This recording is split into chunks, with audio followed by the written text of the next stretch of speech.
I go ahead and start sharing our screen.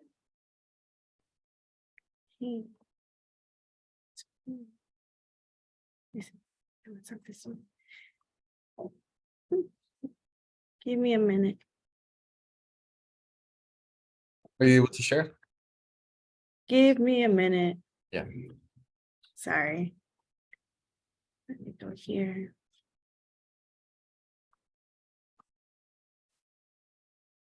Here it is.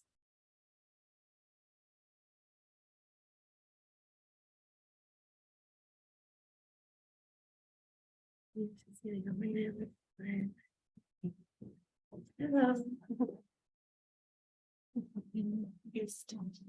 Hello, everyone. My name is Cecilia Rangel Zaragoza. I am a registered behavioral technician. I went to CSU East Bay. It's up north. I've been in the workforce for 7 years, and I have been in this career for 1 year now. And my childhood dream job was to be a chef. No, that didn't happen. Nowhere close, nowhere near. The basics of an RBT is, as an RBT, you apply ABA intervention programs. Just this a little bit here. Tailored to the client's needs, and ABA is like learning life skills with teaching kids with autism, life skills, and how to lower their behavioral problems that they might have. For example, some life skills that we teach them are toothbrushing, hand washing, and coping skills, and then some of their behavioral conditions could be having tantrums, having physical aggression, throwing things, and we teach them how to cope with them. What inspired me to become an RBT was working with 7th graders. Before being an RBT, I did work with 7th graders, and I realized that there's more to just in-school help. You know, there's also like home help and then things that go along the way that make it difficult for you all to focus. What steps do you have to take to get where you are now? So for this career, the awesome thing about this is that you do not need a degree. You could just go right after like high school. You just need your high school diploma. So with a high school diploma, you could go into this field. However, if you do decide to create a career out of this, you could get your BS or BA. And some companies do provide you with help going to college. Like, for example, my company provides me with a 25% discount with certain schools. And that's really cool because it brings down your tuition costs really good, you know? And then apart from that, you do need a transportation, your California driver's license. You need experience with children or children with special needs, either or. ABA training, that's what they provide with you through your training as you go in as an RBT. And if you do want to become a registered behavioral technician, you do have to take an RBT exam, which is just 85 questions. And you have to pass to be with a 70 or more. And let's see what else. And then once you become an RBT, you do get $1 increase in your pay. And if you are like a part-time, which is 20 hours, you do like every week, it's like a $20 increase. If you work for 30 hours, it's like 30-hour increase for like every week, and 40 hours, $40 increase. And then the life in RBT, I do love Taylor Swift. So I put flexing like a Vegas acrobat as so the cool thing about this job is that they are flexible with your hours. So if you do want to go to like college or you do want to work somewhere else, but you want to give this a chance, they're flexible with you, you know? So like I said, they're flexible. I'm like going to concerts this summer. I enjoy myself going to the beach and like hiking. I just couldn't put pictures of me and my workforce due to company guidelines, clients confidentiality. However, the downside to this is that sometimes parents would cancel due to whatever reason they have. So the best thing you could do is just be patient or just wait if you want to wait. However, they do provide subbing cases, which are cases that are not your cases, but you could go and ask, like you could like sub for that technician that didn't show up.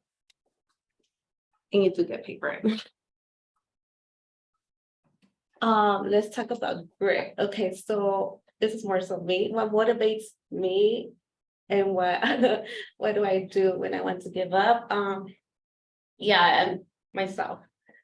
I'm very self-driven. Like if I know what I want, I will go for it, you know. Because nobody else is gonna go for it but you.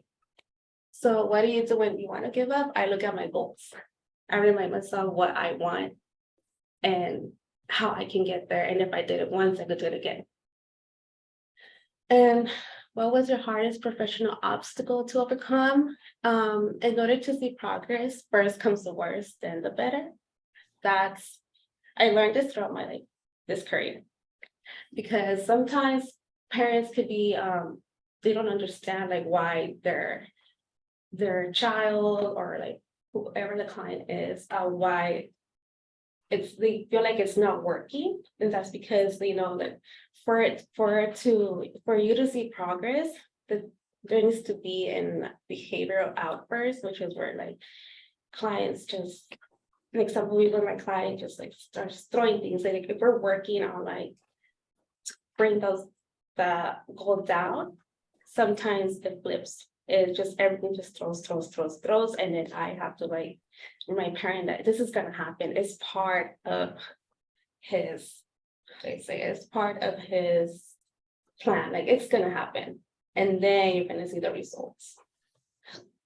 And the most impactful part of my job is seeing my clients achieve their goals and parents utilizing the tools we provide. When I see a parent doing that, I realize, okay, they are learning. They're willing to be open-minded to what I'm doing. And then at the end of life of an RBT, like I said, can we remove this one, huh? Yeah. Okay. Sorry, it's just very. Okay. So I love spending quality time with my loved ones with fur babies. Like I said, I can't really provide you all with like pictures, but what y'all could do if y'all want to know more about like what I do and see like a visual of it, go to YouTube, search up ABA therapy sessions, and then it'll show you. And I noticed that most videos don't really show like, in most videos it'll show like the technician playing with the client or the technician just playing with the client. However, it's more than just playing. We don't show what happens when they have like their behavior outbursts.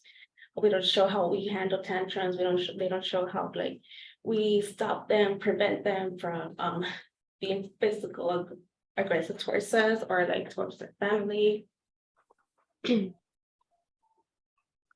takeaways. What I learned through my job is that patience is the key to understanding and gaining the results that you want.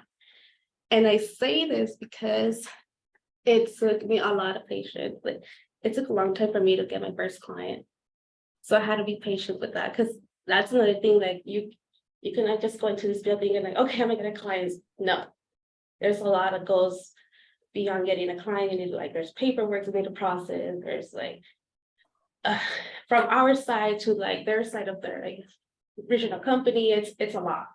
So we have to be patient with it, and then patient with the fact, sometimes parents can't have sessions every day due to like whatever circumstance they're in. And also like with my, like I said previously, like seeing progress with the clients, is we definitely need patience with that. Where do you see yourself in 10 years? I'll say being a clinical manager in my field, which is like a higher position, and enjoying my life. Yes. And last thing, this is what I'll say to you all, just do it. Do whatever you want to do, go for it, don't be afraid. Just do it, because if you don't do it, who will do it for you? No one but yourself. And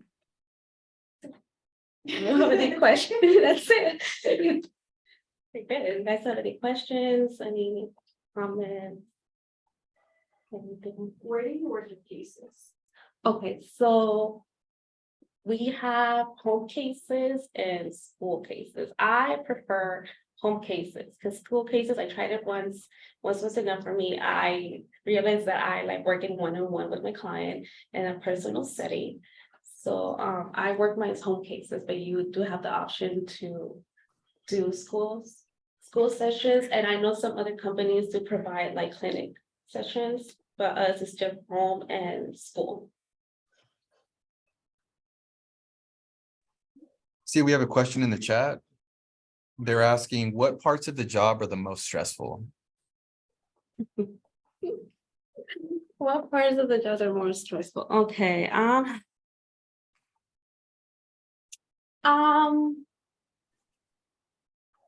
so I'm not gonna lie to you all. It can be tough being in the workforce, like just being like, some days are good days, some days are longer days, and the most stressful days for me will be when like, when let's say I have 2 clients a day. When my first client has their moments, has their episodes, and then my second client also has their episodes. So all in one day. So as a technician, you have to be able to know how to manage it. But at the same time, those days feel the most stressful for me, like having 2 clients at once, having their episodes. What type of, go ahead. Can you ask what got it? Who's that job? Yeah, a student here is asking, what inspired you to pursue this career path? Okay, well, as I previously mentioned, I used to work with 7th graders before I came into this field. So I realized while working like with them, I realized that it's more than just like school-wise that they needed help with. That there's things that happen outside of school, home-based settings. And I realized that working one-on-one in a group wasn't for me. So when I would sit with them one-on-one, that really inspired me because I know there's more than just school-wise I needed help with. Any more For questions? that. Yeah, we have another question here. Oh, go ahead. Yeah, what type of personality do you think is perfect for this type of career? That I feel anyone, as long as you are, as long as you really enjoy working with, I'd say by yourself is one, because you're in this work field by yourself. So if you really enjoy working alone, like individualized, that's one of the qualities that'll be good for like to come in with this career. Because you don't see your coworkers at all. It's just you, and then your coworkers could be like, I don't know, I don't want to say the family that's there, but you mostly just see the family. It's rare when you see your supervisor. It's rare when you see another technician. So being able to work on your own and being open-minded, those are 2 big ones with this career. Awesome, thank you for that. And it seems we have another question in the chat. People are asking, how would people utilize your services? That's a very good question. Well, you learn, besides learning like how to help those that need it, you also learn ways to help you, like, I'll say parents, because I do work at home cases of parents or what I see. So I see them using the skills that we teach to their other kids. Or like even just in life in general, like an example could be like, oh, I want to go to this concert, right? Like that's my reinforcement. I want to go to this concert, but to go to this concert, what I need to first, have that much save up for that concert. So what do? I have to work for it. So they're just like little things like that you could apply in your daily life, like something that motivates you and to get that to do it, you have to like do this first and I'll get this. So you could just do it in your daily life. Would you say that's the most gratifying and rewarding part of your job? Would I say that's the most, what you repeat what you said? Rewarding and gratifying. What is it the more rewarding part of my job? Yes, because you learn how to apply it to your daily life in general.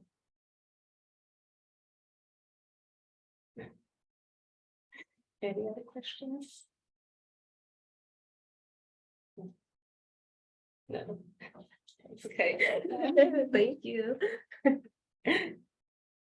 Is there any questions on your side, Luis? Well, yeah, another one in the chat box. Is there a minimum Let me age see. requirement for this career? The minimum. I'm sorry, can you say that again? It cut off. The Is there a minimum, age. is there a minimum age requirement for this job? For this one, it's like 18 right after high school, like you could apply 18 years old. Yeah, so right after high school, you could go for it and give it a try. And if you really like it, I say go for it and become a registered behavior technician. But if you don't like it, you don't have to become a registered behavior technician. Because I know that, at least in my experience, right away they were having me like, oh, when are you gonna take your RBT exam? When are you gonna take your RBT exam? And then I was like, I have to give myself time to see whether if I want to commit myself to this career or not. And it took me a year to realize I did like this job. So yeah, I'd say right away, 18 years old, you could like apply for it and you just need your high school diploma. That's it. A license and a car, yeah. And the cool thing is that you do get reimbursed for your mileage, you get gas money back. Because you will be driving to these places. Do you have one last piece of advice for any students that are kind of on the fence about pursuing this as a career? I say, give it a try. Just give it a try. And if it's not for you, it's not for you. Don't worry, you'll find something. Just do it. All right, I like that. Well, thank you very much, and I appreciate your time, and thank you for spreading your knowledge with our youth. Of course. Thank you for having me.